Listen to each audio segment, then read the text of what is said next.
जय हिंद दोस्तों, सैनिक समाचारों में आपका हार्दिक स्वागत है। सबसे पहले बात करूंगा हेडलाइंस की। माननीय प्रधानमंत्री जी की एक नई योजना, आधार कार्ड पर मिलेंगे 90,000 रुपए, सरकारी बैंक देगी। आखिर ये कौन सी है योजना? और मैं बात करूंगा 28 नवंबर को आपके खाते में आएगी पेंशन, जिसका लाइफ सर्टिफिकेट अपडेट नहीं हुआ है।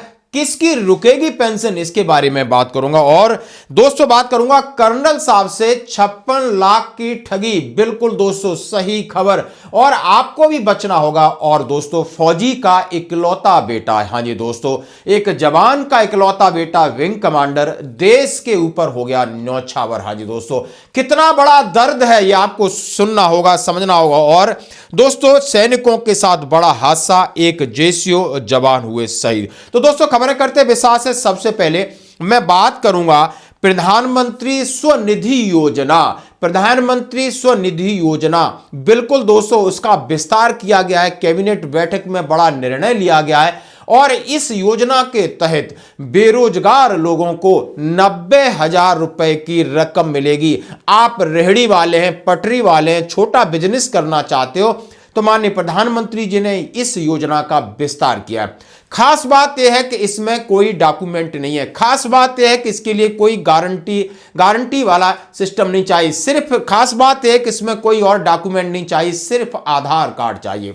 आधार कार्ड डॉक्यूमेंट से आप 90,000 की राशि ले सकते। 3 किस्तों में राशि आएगी और आप सब पहले जो इसका इंस्टॉलमेंट है 15,000 का, फिर 25,000 का, फिर 50,000 का आया दोस्तों। और ये योजना जब देखा कि कोरोना काल में बहुत सारे लोग जो रेडी पटरी पर अपना धंधा करते थे, छोटा धंधा करते थे, उनका धंधा ठप हो गया था। माननीय प्रधानमंत्री जी ने सोचा कि रोजगार तो हम दे नहीं सकते, तो कम से कम इन्हें एक राशि दे दी जाए ताकि वो अपना छोटा सा व्यापार कर सके। इसलिए उन्होंने डॉक्यूमेंटेशन सिर्फ आधार कार्ड रखा है और इसको वापस करने का अलग तरीका है, EMI है। आप सरकारी बैंक में जाकर के आप इसका फायदा उठाना है, जा सकते हो। सरकार ने कहा इससे 7,332 करोड़ का आर्थिक भार सरकार के ऊपर आएगा। अभी तक 13,797 करोड़ रुपए वितरित हो चुके हैं। किसी भी सरकारी बैंक में जाइए, वहां पर आपको PM स्वनिधि के नाम पर एक फॉर्म मिलेगा और फॉर्म को आप फिल करिए और ये आप पूरी डिटेल देख सकते हैं। धन्यवाद दोस्तों। अब मैं बात करूंगा 28 नवंबर को आपकी पेंशन आएगी। बिल्कुल, कईयों का मैसेज आया है, नहीं आया है।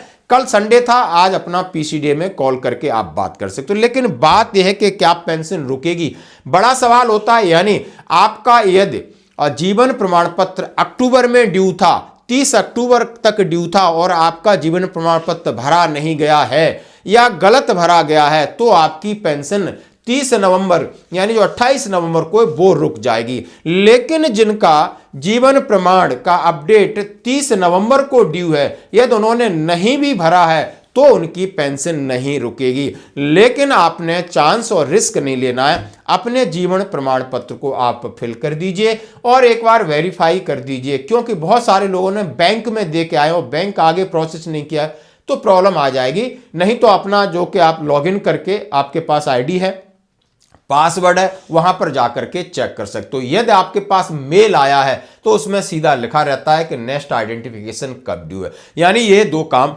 जरूर करें चेक। हाँ जी दोस्तों, अब बढ़ते हैं एक और अगली खबर की तरफ। कर्नल साहब से 56 लाख की ठगी, 56,05,000 की ठगी। हाँ जी दोस्तों, और मुंबई में एक कर्नल साहब रिटायर्ड हैं और उनके साथ किस तरह ठगी हुई है। और एक पुलिस इंस्पेक्टर बनके उन्हें कॉल करता है और नाम बोलता है इंस्पेक्टर संजय पिसे, और वो बोलता है कि आपकी सिम्स का गलत इस्तेमाल हुआ है, गलत ट्रांजैक्शन हुआ है, हम वेरिफिकेशन करना चाहते हैं। वेरिफिकेशन में यदि वो शंका जाहिर करते हैं तो वहां पर एक और DSP और SP रैंक की कविता पौंड से एक और अधिकारी आ जाती है, उनसे बातचीत करते हैं कि हमें लग रहा है कि आपका ये सिम है, और उस सिम का नंबर बताते हैं, इस पर गलत ट्रांजैक्शन हुए हैं, तो इसकी हम जांच चाहते हैं, इसलिए अपना अकाउंट नंबर बता दीजिए, आपके अकाउंट में इतना सारा पैसा कैसे आया है। वो अकाउंट नंबर बता देते हैं और बोलते हैं हम RBI से एक और अधिकारी सिविल उनको जिस तरीके से वीडियो कॉल पे बात करता है, वो सारी अपनी डिटेल बताते हैं। और डिटेल बताने के बाद धीरे धीरे पीछे से उनके अकाउंट में 56 लाख रुपए और 5,000 ऊपर से सारा पैसा खिसक जाता है और अकाउंट हो जाता है खाली। फिर भागते भागते वो साइबर यानी पुलिस के पास जाते हैं। तो जब उन्हें पता चलता है कि हमारे साथ साइबर फ्रॉड हुआ है तो 1930 पर कॉल करें। दोस्तों रहें सावधान, यदि किसी भी प्रकार का कॉल कोई भी इंस्पेक्टर कोई भी अधिकारी बन के आता है, फोन को आप स्विच ऑफ कर दीजिए और 1930 पर कॉल करें।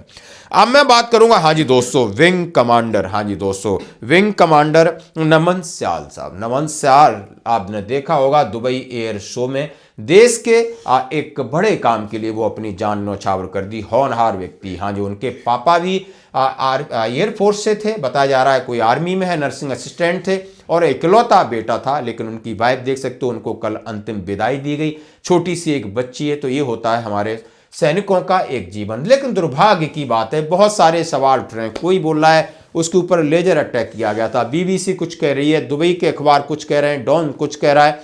लेकिन दोस्तों कई इस बात पर नाराजगी दिखा रहे हैं सोशल मीडिया के ऊपर। मैं मनोज सिन्हा साहब को सुन रहा था, उन्होंने कहा है बात 500 करोड़ की नहीं है, बात उसकी के HAL का जो बनाया हुआ है तेजस, उसकी बात तो है। लेकिन HAL पर सवालिया निशान उठता है कि पिछले 40 साल से वो एक फाइटर जेट नहीं तैयार कर पाए। उन्होंने कहा है, वायुसेना प्रमुख ने कहा है कि हमें इनके ऊपर भरोसा नहीं है। थोड़ा सा आप इनकी बात सुन सकते हो। यानी एक सैनिक ने अपना जीवन बलिदान कर दिया, लेकिन पिता ने क्या कहा, हमारा नुकसान कम हुआ है, देश का नुकसान ज्यादा हुआ है। क्योंकि पिता फौजी थे, बच्चे को सैनिक स्कूल में पढ़ाया। उन्होंने कहा हमारा नुकसान कम हुआ है, देश ने एक बेहतर जाबाज पायलट को खोया है। तो आप अंतिम दृश्य देख सकते।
तो और हम अपने सैनिक जीवन चैनल की तरफ से उन्हें सैल्यूट करते हैं, भगवान से कहते हैं अपने चरणों में जगह दे, उनके परिवार को दुख सहने की शक्ति दे। आप ये वीडियो देख सकते हो।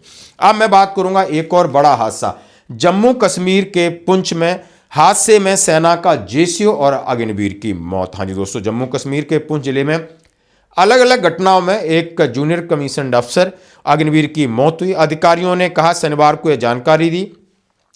केरल के रहने वाले JCO सजीस के शुक्रवार शाम को बहराम गल्ला के शेरी मस्तान इलाके में एक दल का नेतृत्व कर रहे थे। तभी एक खड़ी ढलान पर चढ़ते समय उनका संतुलन बिगड़ गया और वो गहरी खाई में गिर गए। उन्होंने बताया कि सेना के जवानों ने बचाव अभियान शुरू किया, लेकिन JCO का शव तो बरामद किया, लेकिन वो वीरगति को प्राप्त हो गए। उन्होंने बताया कि कानूनी और चिकित्सीय औपचारिकताएं पूरी करने के बाद उनका पार्थिव शरीर केरल भेज दिया जाएगा। सेना की व्हाइट नाइट कोर ने मारे गए सैनिक को श्रद्धांजलि अर्पित की।